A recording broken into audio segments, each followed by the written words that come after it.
உயிர்த்தெழுந்த இயேசு கிறிஸ்துவின் வல்லமை ஊழியங்கள் வழங்கும் வசனப் பெட்டகம். இயேசுவே கர்த்தர். இயேசுவையே தேவன் ஆண்டவரும் கிறிஸ்துவுமாக்கினார். இயேசுவே ராஜாதி ராஜா, கர்த்தாதி கர்த்தா. கிறிஸ்துவே மரித்தோர் மேலும் ஜீவனுள்ளோர் மேலும் ஆண்டவர். கிறிஸ்துவே போதகரும் ஆண்டவருமாயிருக்கிறார். வசனப் பெட்டகத்தின் இன்றைய தின கருப்பொருள் நித்திய நியாய தீர்ப்பு. மனுஷர் பேசும் வீணான வார்த்தைகள் யாவையும் குறித்து நியாய தீர்ப்பு நாளிலே கணக்கொப்புவிக்க வேண்டும் என்று உங்களுக்கு சொல்லுகிறேன். நித்திய நியாய தீர்ப்பை குறித்ததான வேத வசனங்களை பார்க்கலாம். மத்தேயு 3:12 வாசிக்கிறோம். தூற்றுக்கூடை அவர் கையில் இருக்கிறது. அவர் தமது களத்தை நன்றாய் விளக்கி தமது கோதுமையை களஞ்சியத்தில் சேர்ப்பார், பதரையோ அவியாத அக்கனியினால் சுட்டெரிப்பார் என்றான். மத்தேயு 13:49-50 வாசிக்கிறோம். இப்படியே உலகத்தின் முடிவிலே நடக்கும். தேவ தூதர்கள் புறப்பட்டு நீதிமான்களின் நடுவிலிருந்து பொல்லாதவர்களை பிரித்து அவர்களை அக்கினி சூளையிலே போடுவார்கள். அங்கே அழுகையும் பற்கடிப்பும் உண்டாயிருக்கும் என்றார். தானியேல் 12:2-3 வாசிக்கிறோம். பூமியின் தூளிலே நித்திரை பண்ணுகிறவர்களாகிய அநேகரில் சிலர் நித்திய ஜீவனுக்கும் சிலர் நித்திய நிந்தைக்கும் இகழ்ச்சிக்கும் விழித்து எழுந்திருப்பார்கள்.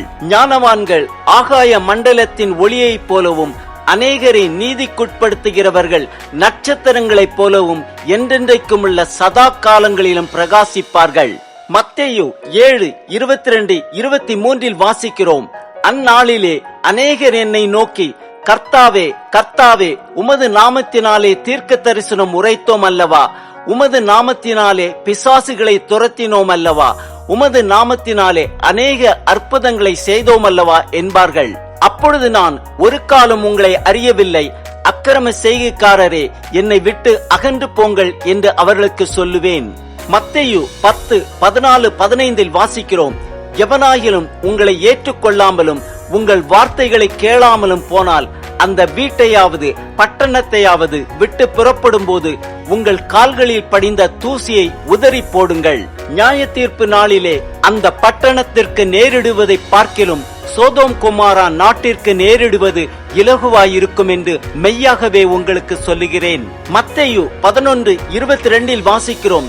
நியாய தீர்ப்பு நாளிலே உங்களுக்கு நேரிடுவதை பார்க்கிலும் தீருவுக்கும் சீதோனுக்கும் நேரிடுவது இலகுவாயிருக்கும் என்று உங்களுக்கு சொல்லுகிறேன். மத்தேயு 12:37 வாசிக்கிறோம். ஏனெனில் உன் வார்த்தைகளினாலே நீதிமான் என்று தீர்க்கப்படுவாய், அல்லது உன் வார்த்தைகளினாலே குற்றவாளி என்று தீர்க்கப்படுவாய் என்றார். மத்தேயு 12:41-42 வாசிக்கிறோம். யோனாவின் பிரசங்கத்தை கேட்டு நினிவே பட்டணத்தார் மனம் திரும்பினார்கள். இதோ, யோனாவிலும் பெரியவர் இங்கே இருக்கிறார். ஆதலால் நியாய தீர்ப்பு நாளிலே நினிவே பட்டணத்தார் இந்த சந்ததியாரோடு எழுந்து நின்று இவர்கள் மேல் குற்றம் சுமத்துவார்கள். தென் தேசத்து ராஜஸ்திரி பூமியின் எல்லைகளிலிருந்து சாலமோனுடைய ஞானத்தை கேட்க வந்தாள். இதோ, சாலமோனிலும் பெரியவர் இங்கே இருக்கிறார். ஆதலால் நியாய தீர்ப்பு நாளிலே அந்த ராஜஸ்திரி இந்த சந்ததியாரோடு எழுந்து நின்று இவர்கள் மேல் குற்றம் சுமத்துவாள். மத்தேயு 13:30 வாசிக்கிறோம். அறுப்பு காலத்தில் நான் அறுக்கிறவர்களை நோக்கி, முதலாவது களைகளை பிடுங்கி அவைகளை சுட்டெரிக்கிறதற்கு கட்டுகளாக கட்டுங்கள், கோதுமையையோ என் களஞ்சியத்தில் சேர்த்து வையுங்கள் என்பேன் என்று சொன்னான் என்றார். மத்தேயு 13:40-43 வரை உள்ள வசனங்களில் வாசிக்கிறோம். ஆதலால் களைகளை சேர்த்து அக்கினியினால் சுட்டெரிக்கிறது போல இவ்வுலகத்தின் முடிவிலே நடக்கும். மனுஷகுமாரன் தம்முடைய தூதர்களை அனுப்புவார். அவர்கள் அவருடைய ராஜ்யத்தில் இருக்கிற சகல இடரல்களையும் அக்கிரம செய்கிறவர்களையும் சேர்த்து அவர்களை அக்கினி சூளையிலே போடுவார்கள். அங்கே அழுகையும் பற்கடிப்பும் உண்டாயிருக்கும். அப்பொழுது நீதிமான்கள் தங்கள் பிதாவின் ராஜ்யத்திலே சூரியனைப் போல பிரகாசிப்பார்கள். கேட்கிறதற்கு காதுள்ளவன் கேட்க கடவன். மத்தேயு 16:27 வாசிக்கிறோம். மனுஷகுமாரன் தம்முடைய பிதாவின் மகிமை பொருந்தினவராய் தம்முடைய தூதரோடும் கூட வருவார்.